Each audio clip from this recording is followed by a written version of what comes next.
Exercise मधला 5वा question होता.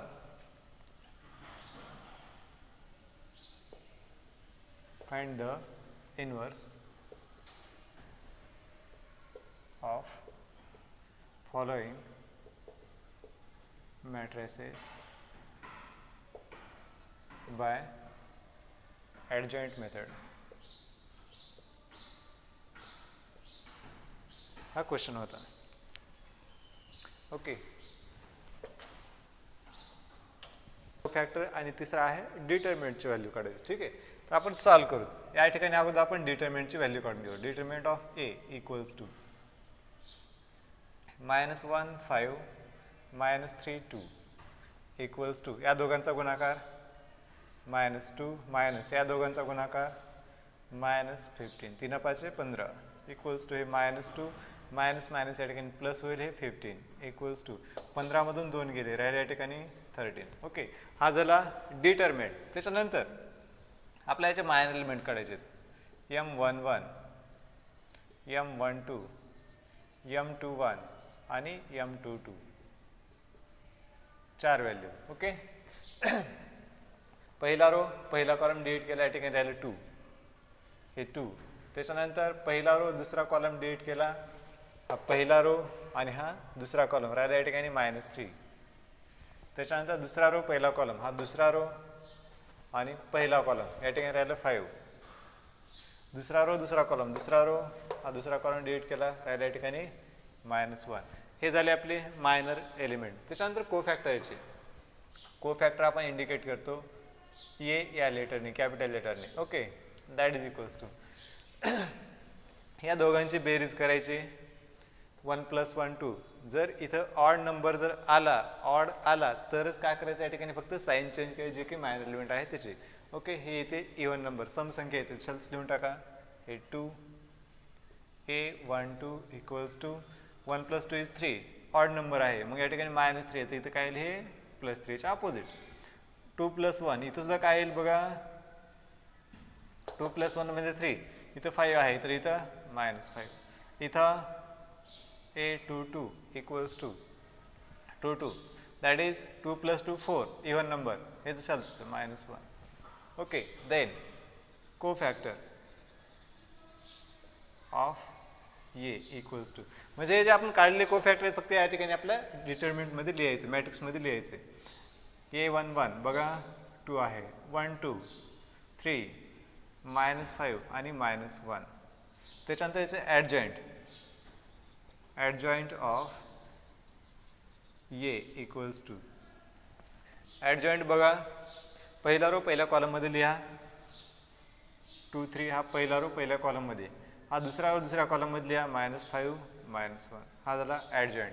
त्याच्यानंतर आपला काढायचं काय आहे इनवर्स काढायचं. Then inverse equals to A inverse equals to formula आहे 1 / determinant of A into adjoint of A that is equals to 1 / determinant of A किती आलेलं आहे 13 या ठिकाणी लिहून टाका 13 इंटू ॲडजॉइंट ऑफ ए काय आलेलं आहे हे 2 -5 3 -1. ओके.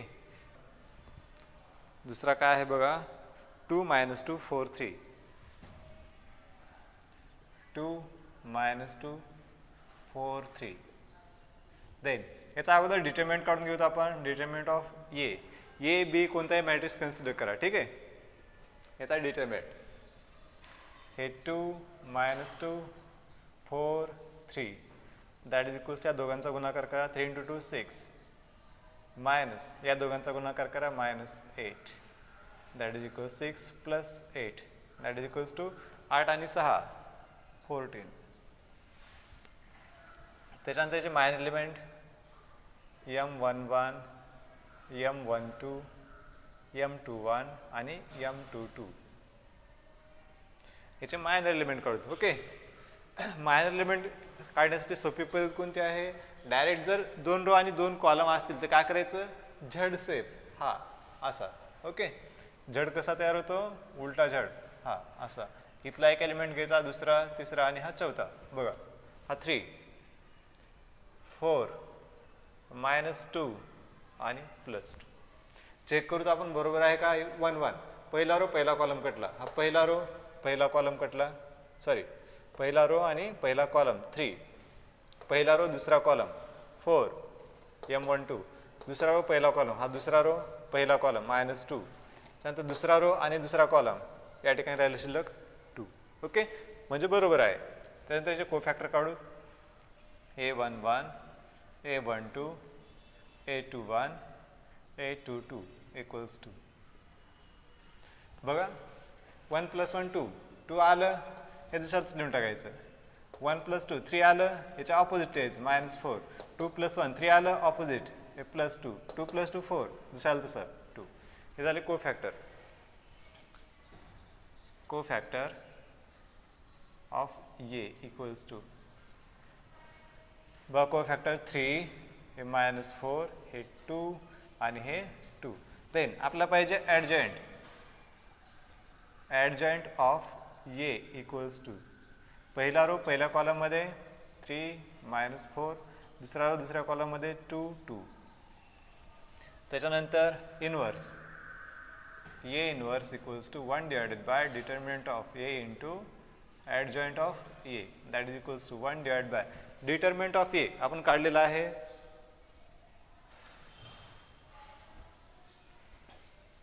डिटर्मिनंट ऑफ ए किती आले? 14 आलेलं आहे.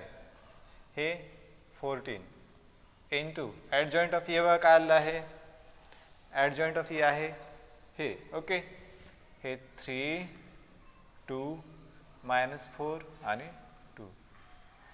ओके, हे असेल आपलं required answer. A inverse equals to.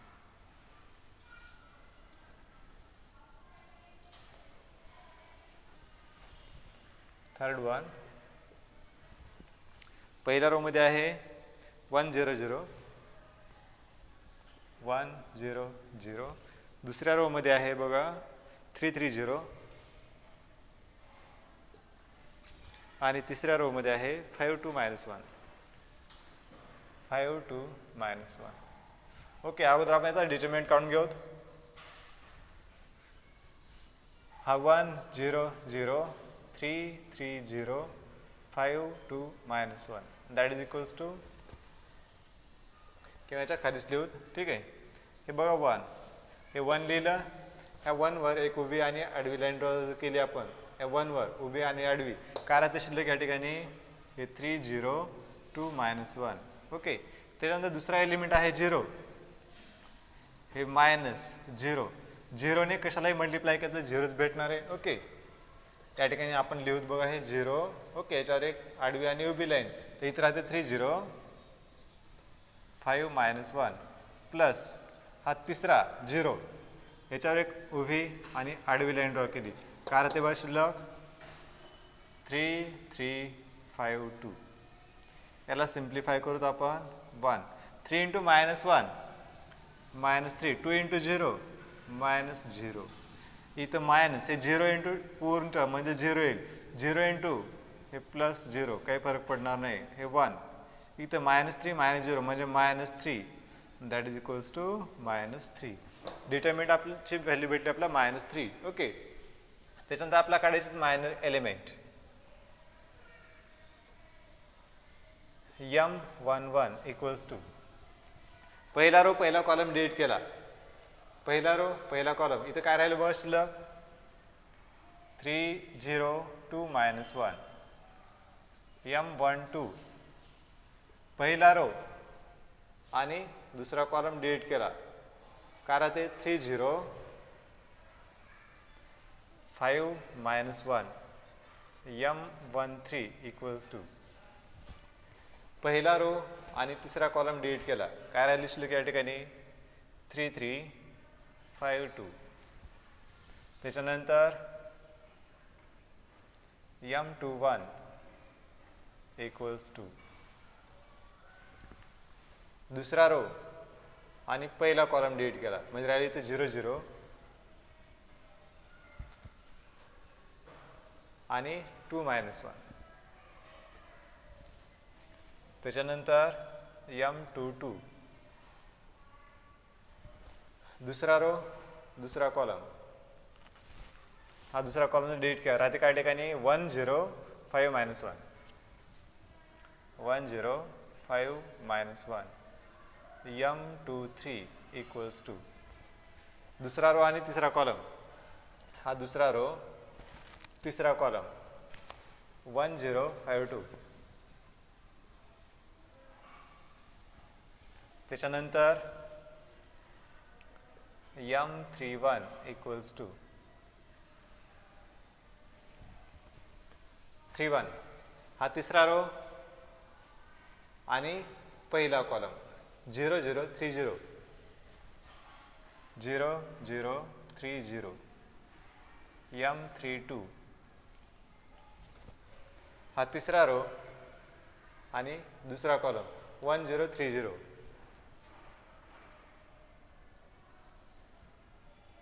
m33, या ठिकाणी बघा तिसरा रो तिसरा कॉलम, हा तिसरा रो आणि तिसरा कॉलम डिलीट केला, तिसरा रो आणि तिसरा कॉलम राहिला या ठिकाणी 1 0 3 3 1 0 3 3.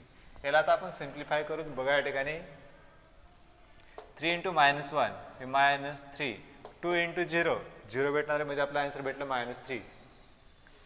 इथं 3 इंटू -1 हे -3 मायनस 5 इंटू 0, 5 ने 0 ला गुणाकार केला तर 0च भेटणार आहे म्हणजे -3. या ठिकाणी 3 into 2 6 minus 5 into 3 5 3 15, that is equals to 15 मधून 6 गेले, राहिले या ठिकाणी -9. त्याच्यानंतर या ठिकाणी बघा 0 इंटू -1 0, 2 इंटू 0 0 म्हणजे या ठिकाणी व्हॅल्यू भेटली आपल्याला 0. इथं 1 इंटू -1 दॅट इज -1 आणि 5 इंटू 0 0 म्हणजे 0.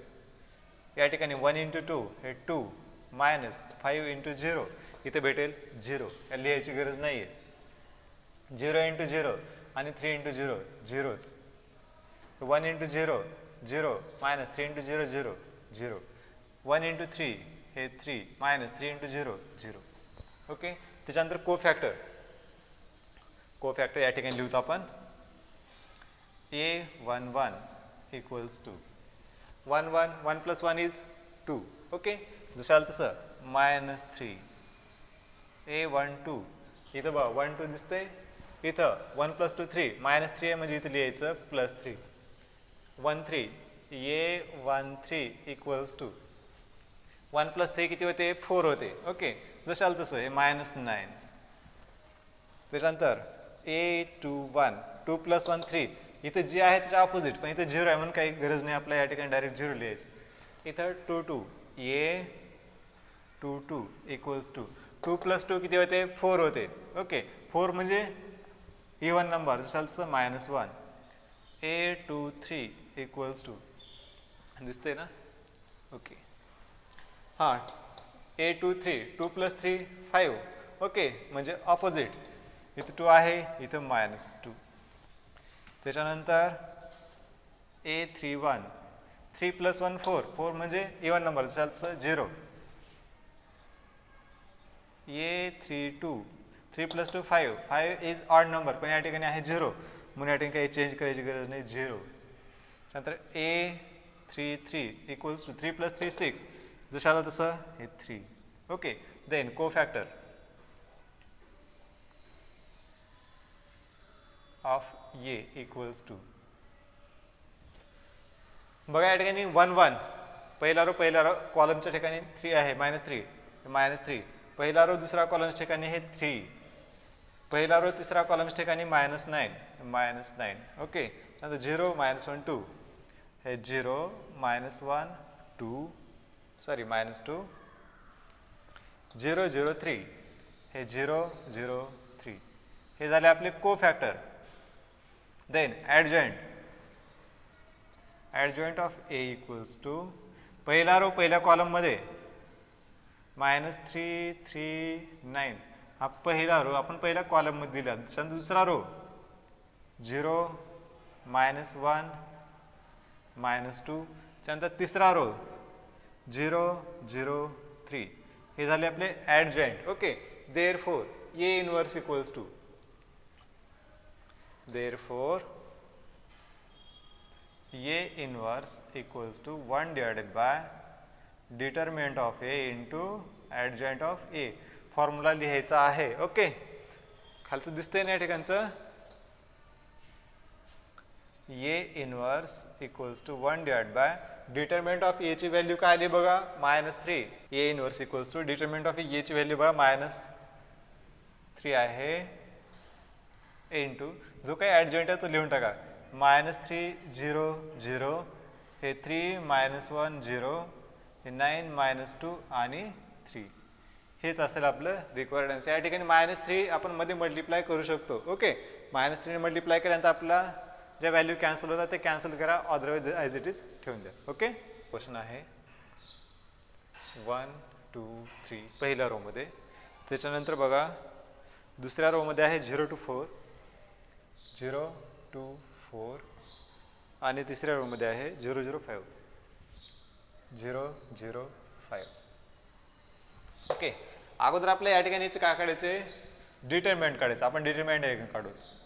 Determinant of A equals to 1 2 3 0 2 4 0 0 5. Okay, that is equals to हे 1. या 1 वर आपण एक आडवी आणि एक उभी जर लाईन ड्रॉ केली तर या ठिकाणी शिल्लक राहते 2 4 0 5. हे 2 4 0 5 मायनस हे 2. या 2 वर एक उभी आणि आडवी लाईन ड्रॉ करायची. एक आडवी एक उभी, शिल्लक काय राहते 0 4 0 5 प्लस 3 टाइम्स. या 3 वर उभी आणि आडवी लाईन ड्रॉ केली 0 2 0 0.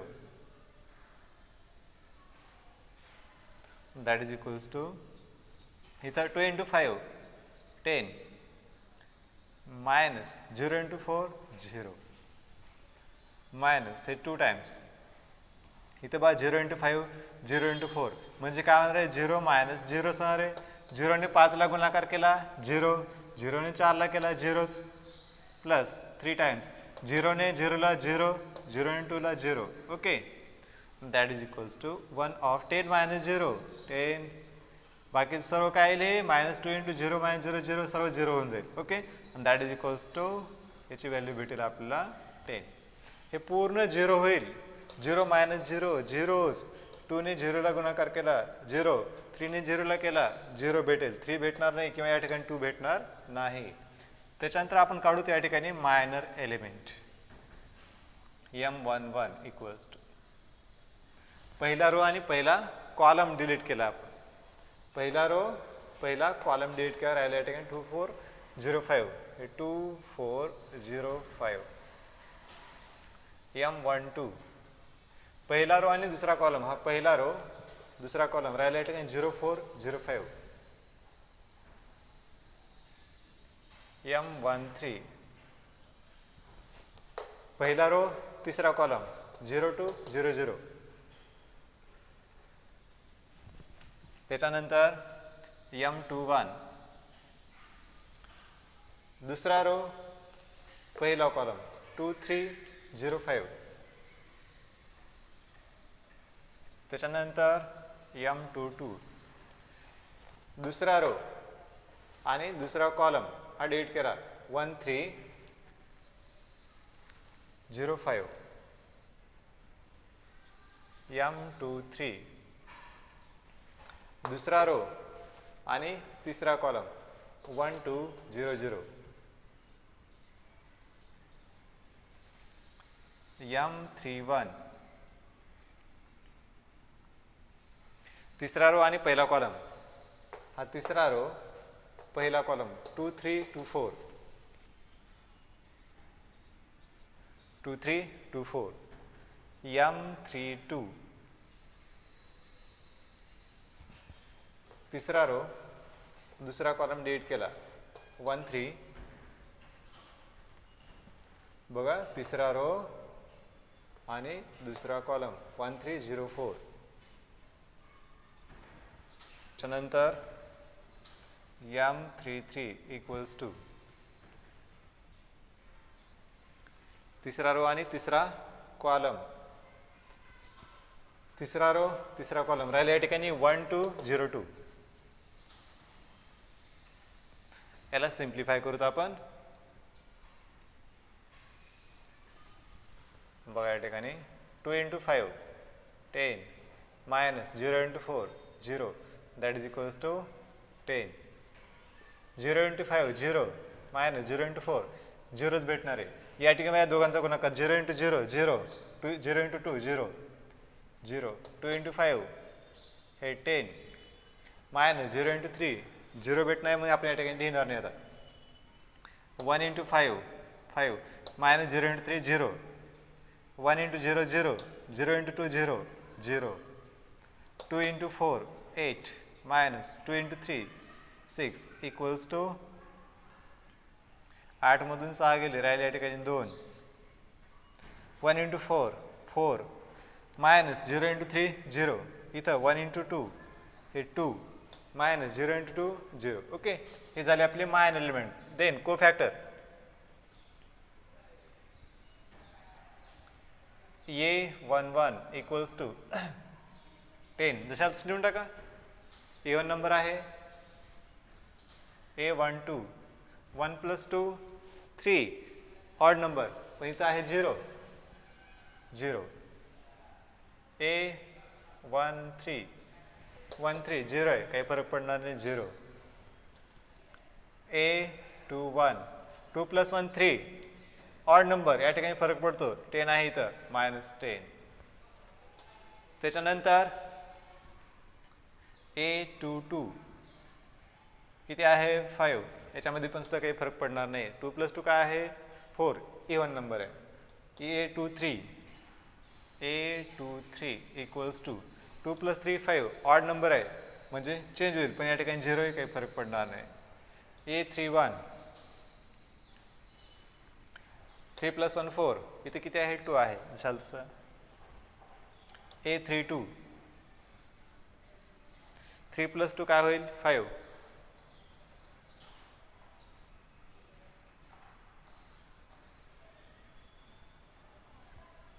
ओके. A32 3 + 2 5 म्हणजे या ठिकाणी 4 आहे तर -4 भेटेल. आणि लास्ट A33 इक्वल्स टू हे 2 जशाल तसं. ओके, हे झाले कोफॅक्टर. कोफॅक्टर आपण डिटरमिनंटमध्ये लिहूत. कोफॅक्टर ऑफ A इक्वल्स टू बघा 3 10 0 0 दुसरे 3 -10 5 0 आणि हे 3 2 -4 2. ओके, हे झाले कोफॅक्टर. देन ॲडजॉइंट पहिला रो पहिल्या कॉलममध्ये हे 10 0 0 दुसरा रो दुसऱ्या कॉलममध्ये -10 5 0 आणि तिसरा रो तिसऱ्या कॉलममध्ये 2 -4 2. देन आता फॉर्म्युलामध्ये ठेवून द्यायचं therefore A inverse equals to 1 divided by determinant of A into adjoint of A that is equals to 1 divided by डिटरमिनंटची व्हॅल्यू माहिती आहे आपल्याला 10 हे 10 -10 2 0 5 -4 0 0 2. ओके, या ठिकाणी मल्टिप्लाय करू शकता. या ठिकाणी 10 10 कॅन्सल होते. इथं 2 पंच 1/5 येते. इथं 2 डिवायडेड बाय 5 येते. ठीक आहे, या ठिकाणी आपण ह्याला सिम्प्लिफाय करू. ओके, बघा या ठिकाणी इथं हे 10 डिवायडेड बाय 10 -10 डिवायडेड बाय 10 हे 2 डिवायडेड बाय 10 इथं 0ला काही फरक पडणार नाही. इथं 5 डिवायडेड बाय 10 इथं -4 डिवायडेड बाय 10 हे 0 0 आणि 2 डिवायडेड बाय 10. याला सिम्प्लिफाय केल्यानंतर आपल्याला काय भेटेल बघा. मग A इनवर्स इक्वल्स टू याला सिम्प्लिफाय केल्यानंतर A inverse equals to 10 10 cancel झालं 1 राहिलं. इथं हे 10 कॅन्सल झालं -1 राहिलं. इथं 2 पंच 10 म्हणजे 1 डिवायडेड बाय 5 भेटलं आपलं. ओके, इथं हे 0 इथं 5 1 5 5 2 10 म्हणजे 1/2 भेटलं. इथं 2 2 4 म्हणजे -2 डिवायडेड बाय 5 2 पंच 10 हे 0 0 2 1 2 2 पंच 10 1/5 हे भेटेल आपला आन्सर.